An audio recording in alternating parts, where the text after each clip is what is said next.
தென்னிந்திய சினிமாவுடைய பின்னணி பாடகியாகவும் நடிகையாகவுமே திகழ்ந்து வருபவங்க தான் நடிகை ஆண்ட்ரியா. நடிகர் கவினுடன் மாஸ்க் அப்படின்ற படத்துல நடிச்சிருக்காங்க. இந்த படம் பாத்தீங்கன்னா நவம்பர் 21ஆம் தேதி ரிலீஸ் ஆகி ரசிகர்கள் மத்தியில ஒரு சில கலவையான விமர்சனங்களையுமே பெற்று வருது. படத்துடைய ப்ரமோஷனுக்காக கலந்து கொண்ட ஆண்ட்ரியா படம் விஜய் அவர்களுடைய தாவேகா கட்சி பற்றி சில கேள்விகளுமே கேட்கப்பட்டிருக்கு. காஞ்சிபுரம் மாவட்டம் சுங்குவா சத்திரத்துல ஒரு தனியார் கல்லூரியில விஜய் அவர்கள் பொதுமக்களை சந்திச்சார். இந்த நிகழ்வுல 2000 மக்களுக்கு மட்டுமே அனுமதி அளிக்கப்பட்டு பல கட்டுப்பாடுகளுமே விதிக்கப்பட்டது. இந்த நிலையில நடிகை ஆண்ட்ரியா, விஜய் அவர்கள் சினிமாவில இருந்து வெளியேறுவது எனக்கு வருத்தமாக இருக்கு. என்னை கேட்டால் அவர் தொடர்ந்து நடிக்க வேண்டும் அப்படின்னு தான் சொல்லுவேன். அவருடன் நான் மாஸ்டர் படத்துல நடித்துள்ளேன். அப்போது அவர் மிகப்பெரிய ஸ்டார். வளர்ந்து வரும் நடிகர் எல்லாம் கிடையாது. ஆனாலும் எந்த ஒரு பந்தாவுமே இல்லாமல் ஷூட்டிங்ல கலந்து கொள்வார். மிகவும் எளிமையாக அனைவருடனுமே அணுகுவார், பேசுவார். அவர் ஒரு நல்ல மனிதர் அப்படின்னு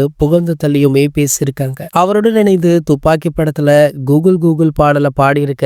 மாஸ்டர் படத்துல ஷூட்டிங்கின் போது என்னிடம் அவர் அரசியல்ல ஆர்வம் உள்ளதா அப்படின்னு கேட்டிருக்காரா. நான் இல்லை அப்படின்னு சொல்லிட்டேன். ஆனால் அவர் அரசியல்ல களமிறங்குவார் அப்படின்னு நான் அப்போது நினைக்கல அப்படின்னு ஷாக்கிங்காக பேசியிருக்காங்க. மேலும் விஜய் அவர்கள் பிரச்சாரத்துக்கு உங்களை அழைத்தா போவீங்களா அப்படின்ற கேள்விக்கு ஐயையோ நான் போகவே மாட்டேன். அதனை மாஸ்டர் படத்துடைய படப்பிடிப்பிலேயே விஜய் அவர்களிடம் நான் ஓப்பனாக சொல்லிட்டேன் அப்படின்னு சொல்லியிருக்காங்க. ஆகையால விஜய் அவர்கள் ஆண்ட்ரியாவை பிரச்சாரத்திற்கு பயன்படுத்தலாம் அப்படின்னு கேட்டிருக்காரான்னு பல கேள்விகளுமே சமூக வலைத்தளங்கள்ல எழுந்து இது ஒரு வாக்குவாதமாகவே மாறி இருக்கு. இது போன்ற செய்திகளை பற்றி நீங்க உடனே தெரிஞ்சுக்க நம்மளுடைய சேனலை மறக்காம சப்ஸ்கிரைப் பண்ணிக்கோங்க.